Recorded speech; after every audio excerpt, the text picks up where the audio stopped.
Meaning of denominational. Denominational. Denominational.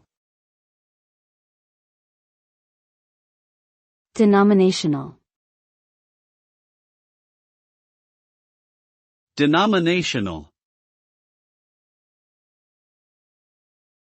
Denominational refers to a group or organization that has a specific set of religious beliefs, practices, and doctrines. It is commonly used to describe different branches or subgroups within a larger religion, such as Christianity. The term can also refer to the process of dividing a larger religious group into smaller, more specialized groups based on differences in beliefs or practices.